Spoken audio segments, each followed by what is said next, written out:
Okay, now we will look at writing proposals in a step-by-step process. And we're going to start with determining the case for support. This is an important step, and it's usually very time-consuming, so you want to allow ample time to be able to do that depending on the stage of your organization and how much experience they have in fundraising. So here's some key questions that you want to explore in a brainstorming session with a few people to make sure that you're really honing in on a succinct and direct and creative and impactful case for support. What do you need the funds for? Who will it impact? What's the story and that moment of inspiration that is the reason why you exist as an organization? How much money do you actually need? And what problems are you trying to solve? Why is your organization best positioned to accept the funds and solve that particular problem? And when do you need the funds? Why then? What's the urgency? How does this project connect with your donor? And why are you asking them in particular? So these are all the questions you want to get some answers to. There's obviously many more questions you can ask in a brainstorming session. Again, it depends on how you go about it, but this is what ideally we want these answers in order to be able to create a succinct case for support.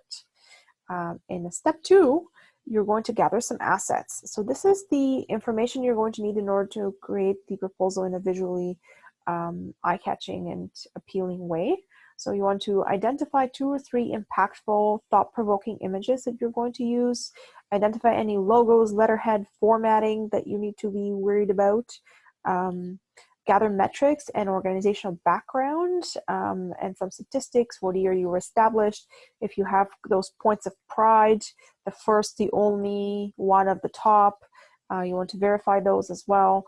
And determine the signatory for the ask. So who's that person who's going to invite the donor to consider a proposal, or the story that will lead the ask. So in other words, who's that impact story of one that you need to focus on. So those are some names you need to worry about, and ideally you want to get in touch with them, have their picture taken if that's what you need, and have that story written up. It does not have to be long at all, but that's all information that you need to have ahead of time before you even start writing the actual proposal. Okay, and then so in another step 3, what you want to do is identify recognition levels, policies, and stewardship plans. So this is the point where internally you want to make sure that you're in a good position to recognize the donor's generosity, and you're in a good position to have the policies where it will identify what kind of naming opportunities they're going to get. Are they going to get a name on a bench for that kind of gift, or under a tree, or on a wall? Are you naming a program after them? So gather some of that information, but keep in mind that you want to express willingness to customize that based on the donor's wishes. Okay, and then the next step you are going to have, the final one, is put it all together. So this is a sample of what this looks like.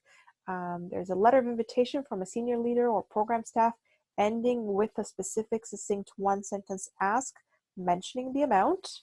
Then you want to have some organizational background, the story that you want to tell of that individual that you're going to be impacting, the project description and timelines. You want to repeat the ask again, some reporting back promise and recognition offerings, and then ending with a thank you. So that's a simple way to look at the components that you need in order to create an impactful and effective proposal.